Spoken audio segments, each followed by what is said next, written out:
The day Bridget Calloran walked into the Duskwater general store with a crate of her own canned preserves to negotiate a wholesale deal, three men laughed. Not behind her back, to her face. She set the crate down on the counter, adjusted the brim of her hat, and waited for them to finish. That was Bridget. She always waited people out. It unnerved them more than anything she could have said. Duskwater, Alberta, in 1887 was not a town that had much patience for a woman who owned land outright, negotiated her own contracts, and had once reportedly told the bank manager in Red Deer that his interest rate was highway robbery and she'd prove it mathematically if he handed her a pencil. He'd handed her the pencil. She'd proven it. He'd revised the rate. The story had made the rounds, and not in her favor, because in Duskwater, a woman who made a bank manager feel foolish was not celebrated. She was quietly, persistently, managed. Bridget Calloran was 28 years old and had been managing herself since she was 19, when her father left her 200 acres of half-broken pasture land, a mule with a bad attitude, and a promissory note she'd spent 3 years paying off. She'd done it. She'd improved the pasture, built a proper fence line, brought in a small herd of cattle, and established a side business in preserves and dried goods that supplied 4 homesteads in the surrounding area. She was not wealthy, but she was solvent, and in the late 19th century on the Alberta plains, solvent was its own kind of power. The problem, or what Duskwater decided was the problem, was that Bridget didn't seem to understand she was supposed to be grateful it was working out at all. She hired and fired her own hands. She set her own prices. When the Grain Merchants Association held their annual meeting at the Elks Hall, and women were expected to bring food and then leave, Bridget had brought food, stayed, and asked 3 questions during the open floor that no one could answer without looking uncomfortable. "She's too much," people said. Not too loud. Just enough. The kind of too much that gets into the walls of a small town and stays there, so that every time Bridget walked into a room, someone was already thinking it before she opened her mouth. She had stopped expecting it to change. What she had not stopped expecting, though she would never have admitted it. Not even on her quietest evenings, sitting with a cup of tea at the window, watching the light go gold over the pasture, was that somewhere, eventually, there might be a person who didn't think it at all. She was not counting on it. She had learned not to count on things she couldn't build herself. The man who came to Duskwater in the 2nd week of October did not come looking for anything in particular, which was itself unusual. Most men who arrived in a small Alberta town in the middle of autumn were either running toward a job or away from a mistake. Reid Falconer was, as far as anyone could tell, just passing through. He had come up from Montana originally, or so he said when pressed, though he offered the information so briefly and without elaboration that pressing him felt pointless. He was 34, dark-haired, with the kind of quiet that didn't feel unfriendly so much as self-contained, the quiet of someone who had decided a long time ago that words were worth spending carefully. He'd taken a temporary billet at the Duskwater livery, helping the owner, a stout and cheerful man named Orville, through the autumn rush of horses needing reshowing before winter set in. Reid was a farrier by trade, and a good one, and Orville had shaken his hand after the first morning and told him he was welcome to stay as long as he liked. Reid had smiled at that. "We'll see how the winter looks," he'd said. He was not looking for Bridget Calloran. He wasn't looking for anyone. But Duskwater was a town of 1,100 people, and the general store was the only one of its kind. And on a Thursday morning in mid-October, they arrived at the counter at the same time. Bridget had a list. She had always had a list. She was not the kind of person who wandered through a store and let things catch her eye. She was the kind of person who calculated what she needed against what she had and wrote it down in a small leather-bound notebook she kept in her coat pocket. Reid had nothing. He'd come in for salt and lamp oil and was standing in the middle of the aisle trying to remember if there was anything else, which was how Bridget came around the end of the shelf, moving at her usual deliberate pace, and nearly walked directly into him. She stopped. He stepped back. There was a half-second where they were both simply people in a store, surprised. "Sorry," he said. "No, I wasn't watching." She looked at him once, quickly, the way she looked at most things, assessing, categorizing, moving on. "You're working at Orville's. Starting last week." He picked up the salt from the shelf behind him. "Reid Falconer, Bridget Calloran." She said it the way she said most things, without any particular hope that it would land differently than it always did. He nodded, and that was all.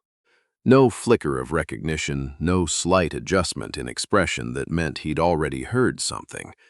He hadn't been in town long enough. She moved to the counter. He followed because they were both going to the counter. Orville's nephew, who ran the store on Thursdays, greeted Bridget with the particular brand of cheerful wariness she had come to recognize as her default reception in Duskwater. Friendly enough, careful enough, the smile of someone who was never quite sure what she was about to ask for. She ordered everything on her list. He didn't comment on the quantity or the specificity or the fact that she'd written it all down to the half-pound. She didn't expect him to, but she was always braced for it. Reid set his salt and lamp oil on the counter beside her items and waited. "You settling in?" she asked. She didn't know why she asked. She was not usually a person who asked people things she didn't need to know. "Getting there." He glanced at the window. It had been raining since Tuesday. Cold front coming in. "By the weekend," she agreed. "If you're not wintered in before the first week of November, you're behind." That's what Orville keeps telling me. Orville's right about most weather. He's less right about card games. Reid looked at her then, a real look, not a polite one. A small corner of his mouth moved. Good to know. She paid for her things. He paid for his. They left by the same door because it was the only door, and outside on the wooden sidewalk the rain had gone to a cold mist that smelled like mud and coming winter. "Good morning," she said, picking up her crate. "Good morning," he said. She walked back to her wagon. He walked back toward the livery. It was an entirely ordinary conversation, and she thought about it for the rest of the afternoon without knowing why. What happened next happened the way things happen in small towns, slowly and in public. Bridget came to Orville's livery 2 weeks later when one of her horses threw a shoe out on the back pasture and came up lame on the walk home. It was a Saturday, Orville's day to visit his sister in the next town over, and so it was Reid who came out into the yard when she drove in. He looked at the horse without looking at her first, which she noticed. Most men, when Bridget Calloran came into their space needing something, looked at her first and the problem second. It was a small thing. It said everything. Reid crouched in the mud, lifted the horse's foot with the practiced ease of someone who had been doing it since boyhood, and turned it over in his hands. The horse, a bad-tempered bay mare named Clover who objected to most human contact, stood still for him with only a single flat-eared protest. "She's not lame from the missing shoe," he said. "She's lame because she's been walking compensated for a while. The other front shoe is worn down unevenly. See here." He didn't say, "Come look." He just held the foot at an angle where she could see if she wanted to. She crouched beside him in the mud, in her work coat without any self-consciousness about it. How long has she been doing that? Hard to say. Few months, maybe. Has she been favoring the left going uphill? Bridget thought back. Yes, I thought it was stubbornness. It might be both. He set the foot down gently and stood. I can reset both front shoes and build up the right one a little, give her something more even to work with. It won't fix everything overnight, but she'll be more comfortable. What will it cost? He told her it was a fair price. She knew what was fair. She had checked, and she said so. He didn't seem surprised that she knew. She waited while he worked, partly because she didn't want to leave Clover with a stranger without supervision. The mare was territorial and had once bitten a man in Innisfail, and partly because she found, oddly, that she didn't want to leave. She sat on the fence rail with her hands in her coat pockets and watched him work. He was methodical and unhurried, talking to Clover in a low, even voice that wasn't sweet talk so much as simple information. This next, hold still, nearly done. The mare flicked her ears but stood. "You've been here before," Bridget said eventually. "Not Duskwater. Places like it." He glanced up. "That obvious? You knew where to send water buckets after the storm last week. You knew Orville would be gone today. You find things without asking twice, or I just pay attention. That's the same thing." He was quiet for a moment, fitting the shoe. Then, "I grew up in a small town. Different province. Not so different otherwise." "What brought you out this way?" "Nothing in particular." It was the same answer he gave everyone she'd heard, but he said it without deflection, just simply as a fact. She believed him, which was unusual for her. "Did you want to stay?" she asked. He looked up at her. She wasn't sure why she'd asked that either. "Didn't feel like a question I had to answer right then," he said. "Still doesn't." She turned that over in her mind while he finished the shoes. It was not the answer of someone running. It was the answer of someone who had learned to be where they were without needing to justify it. She didn't meet many people like that. She met almost none, actually. When he was done, Clover walked out of the stable with a steadier gait than she'd had in months, and Bridget stood in the yard watching her and felt something she didn't immediately have a word for, something that was relief and also, faintly, suspicion of herself for feeling it. "Thank you," she said. "She's a good horse under the temper," Reid said. "She's a terrible horse under the temper and a decent one above it," Bridget said, "which I suppose is true of most living things." He laughed. It was short and genuine and unprepared for, and it changed his whole face. She drove home in the early afternoon with Clover moving well in the traces and the cold October sky pressing low over the pasture, and she thought, "I have been looking for someone who didn't need me to be less for a very long time." She did not say it out loud. She was not certain enough of anything yet to say it out loud. But she had thought it, and she had meant it, and that was already more than she'd allowed herself in years. Duskwater noticed, because Duskwater always noticed. Edith Parr was the first to say something, which was predictable because Edith Parr said something about everything and had raised it to an art form. She mentioned it to Greta Bowman over tea on a Tuesday, and by Thursday it had passed through the church auxiliary, the grain merchants' wives, and at least 2 of the homesteaders on the West Road. The general shape of what they said was this: "It's a pity," said with real concern. "The kind that costs nothing and helps no one. She'll scare him off," one woman said. "She always does." "He doesn't know her yet," another said, which was meant to be gentle, but wasn't. "It's not cruelty," Edith told her niece. "It's just, Bridget is a great deal. She's always been a great deal. Some men can manage it. Most find it easier not to." Her niece, who was 17 and had her own ideas, said nothing. What none of them saw, because it happened in spaces they didn't occupy, in livery yards and along fence lines and in the cold blue light of a November morning, was that Reid Falconer had not once looked at Bridget Calloran the way you look at something you are trying to manage. He had met her on her own ground from the first day, and he had stayed there. He came by her property 3 weeks after the horseshoe visit, on a Sunday, with no stated reason.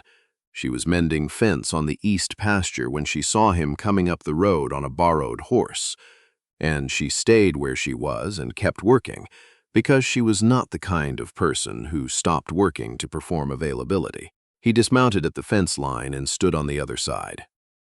"I was headed out this way," he said. "Headed to what?" There was nothing east of her property but 2 miles of old growth and the river. He looked at the fence, then at her. "Nothing, I suppose." She considered that. "You want something to do with your hands," she said. He blinked. "What?" "You've been in that stable all week. You're the kind of person who goes restless if they're not building something." She tilted her head at the fence line. "I have about a 1/4 mile left." He was quiet for a moment. Then he climbed the fence and took the post maul from her without asking. She handed it over without protest. They worked through the afternoon without much talk, which was fine, because neither of them required talk to feel comfortable. The silence between them was the companionable kind, the kind that doesn't need filling, that actually says something by existing. Around 4 o'clock, when the light started dropping fast the way it does in November, Bridget straightened up and looked at what they'd done. "You're faster than I expected," she said. "You're faster than I expected," he replied. She laughed, surprised by it. She was not usually easily surprised into laughter. They walked back toward the house through the cold grass, and he didn't try to take the tools from her, and he didn't offer advice about what to do next, and he didn't frame any of it as him doing her a favor. He just walked beside her like a person who was where they'd chosen to be. At the yard gate, he stopped. "Same time next week," he said. She studied him. "I don't have more fence to mend." "I know," he said. She held his gaze for a moment, the kind of moment that makes decisions. "Same time next week," she said. He nodded once, took his horse from the post, and rode back toward town. She watched him go, and then she turned and walked into her house and sat at the kitchen table in her coat for a long moment before getting up to start supper. The right person, she thought, doesn't arrive like a solution. They arrive like a person.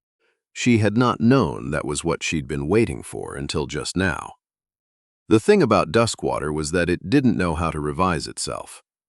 By December, it was clear enough to anyone paying attention that something was forming between Bridget Calloran and Reid Falconer. The kind of something that had roots to it, that was taking up space in a way that suggested it was planning to place. He was having Sunday supper at her place. She was stopping by the livery on weekdays when she was in town, not long, but enough, and Bridget was the same. She was exactly the same. That was the part Duskwater hadn't fully prepared for. They had been waiting, some of them, for the rounding off. For the version of Bridget that Reid's company would produce, softened, quieter, finally fitting the shape they'd always imagined she ought to be. It didn't come. She still negotiated her own contracts. She still asked questions at the grain merchants' meetings. She still priced her preserves at what they were worth rather than what made people comfortable. She did not become smaller. She did not become easier. And Reid came to the December meeting of the grain merchants and sat in the third row and listened. And when Bridget asked her questions and the room got that particular still, strained quality it always got, he did not look at his boots. He looked at the floor in front of him with the expression of someone who is running the numbers and finding them correct. After the meeting, outside in the street, Edith Parr stopped beside him. She meant well in her way. "She's a lot to take on," Edith said kindly. "I hope you know that." Reid looked at her. He was quiet for a moment, the considered pause of someone choosing words. "She answered 3 questions tonight that the rest of the room couldn't answer," he said. "I don't find that a lot to take on. I find it useful." Edith didn't know what to say to that, so she said nothing, which was the first genuinely useful thing she'd done in the conversation. He walked back to where Bridget was waiting by the wagon, tucking her notebook into her pocket. "What did Edith want?" Bridget asked. "To warn me," he said. "About? You." She looked at him, waiting the way she always waited, braced but steadily. "I told her I wasn't worried," he said. "And if you were?" she asked, because she needed to know. Because she had learned the hard way that the ones who weren't worried at first were often the ones who worried most, later, once they'd had time to understand what they'd agreed to. Reid leaned against the wagon and looked at her directly. "I've been looking for someone who was enough for a very long time," he said. "Every person I've met, there's been something, too quiet, too settled, too content to stay small. I don't say that unkindly. It's just not what I needed." He paused. "You are the first person I've met who is actually enough." The street was cold and dark and smelled like horse and wood smoke and coming snow. Bridget stood very still, in the way she stood still when something had landed that she hadn't expected and needed a moment to receive properly. She had been called too much her entire adult life. She had been handled and managed and waited out. She had been the thing people decided to tolerate, or decided they couldn't. She had never once been told that the very thing they called home was actually, exactly, the point. She looked at him for a long moment. Then she said, "Don't say it if you don't mean it." "I mean it," he said, simply, no elaboration, because he was a person who didn't elaborate on things he was certain of. She believed him, and that was the thing. She believed him, which was different from wanting to believe him or deciding to try. She believed him the way you believe something that is true, without effort, without argument, because it simply fits.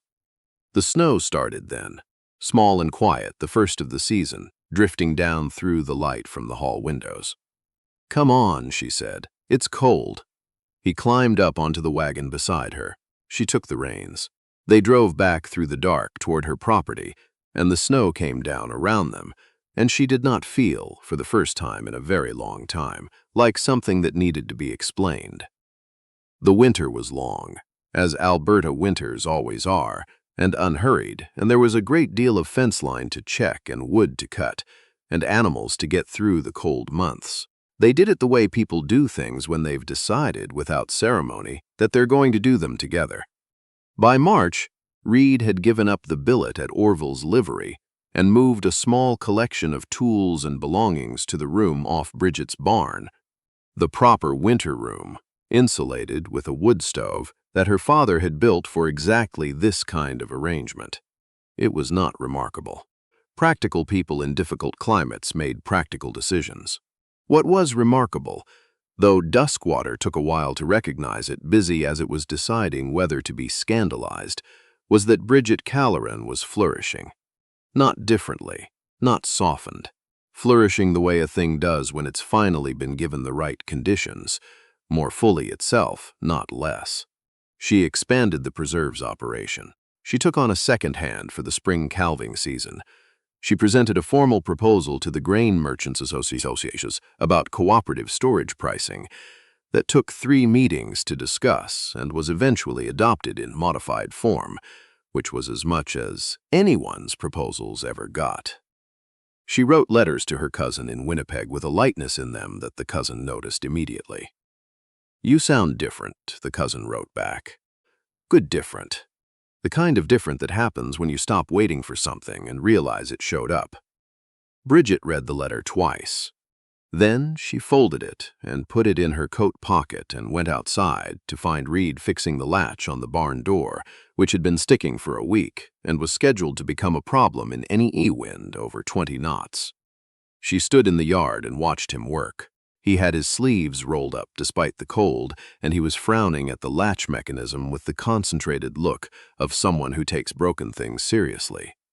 "It needs a new pin," she said. "I know." He didn't look up. "I'm trying to do it without going back to the shop." "You're going to have to go back to the shop." "Probably. I have bolts in the tack room." He did look up then. "What size?" "I don't know. Come look." They went into the tack room together and found the bolts, and the right one fit, and the latch was fixed by noon.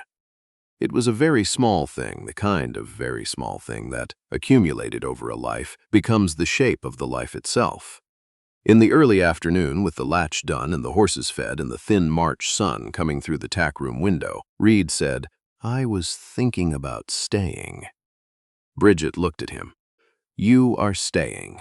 "I mean properly," he said, "permanently." She was quiet for a moment, not because she was uncertain, because she was a person who respected the weight of certain things and didn't want to rush past them. "You'd need to register a stake," she said. "If you're going to be here properly, you should have land in your name. There's the Hadley parcel on the north end. It's been sitting fallow since the widow Hadley moved to Edmonton.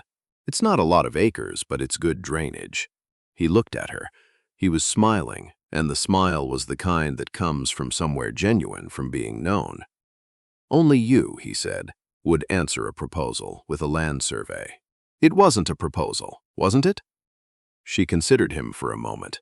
Then, "The Hadley parcel is 240 acres. It connects to my north fence line. Between the two properties, we'd have enough pasture to run a proper cattle operation instead of a small one." "That sounds like a very good reason," he said. "It is," she agreed. "There are also other reasons. Tell me one." She looked at him, at this person who had come to Duskwater looking for nothing, and found her anyway, who had never once asked her to be quieter or smaller or more convenient, who had stood in the road and told Edith Parr that he found her useful of all the words in the world. Useful, as though competence were something to be glad of rather than managed. "You're enough," she said.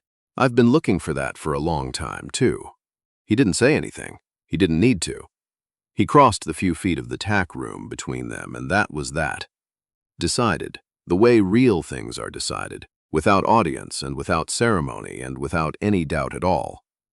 In April, they filed the papers on the Hadley parcel.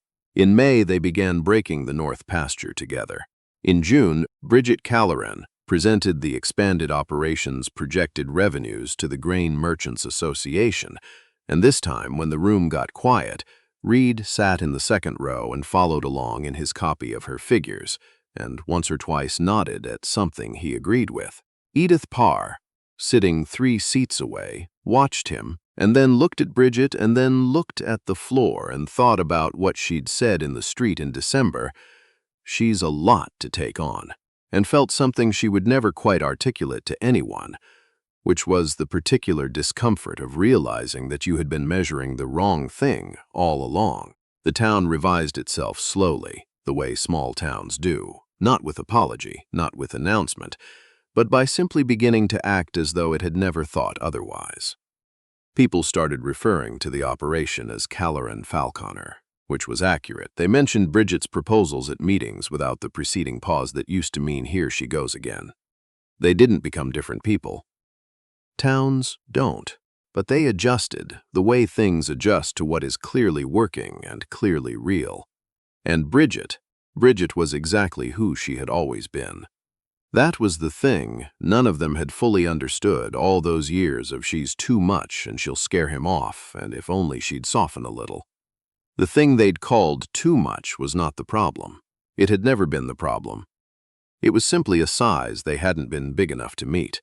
She had been right all along, which she had always been, and somewhere on the north pasture of the Calloran Falconer operation, on a May morning with the grass coming in green after the long winter, Reid Falconer looked up from the fence post he was setting and watched Bridget walking the fence line with her notebook, measuring, noting, planning, and he thought, there she is, not, there is the woman I tamed, not, there is the woman I learned to manage. Just, there she is, the whole of her, all the parts of her that Duskwater had called too much, standing in the morning light on land she had earned, doing exactly what she was made to do. He went back to his fence post, and she went back to her notebook, and the spring went on around them the way springs do.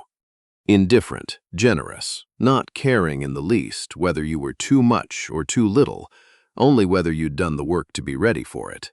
They had.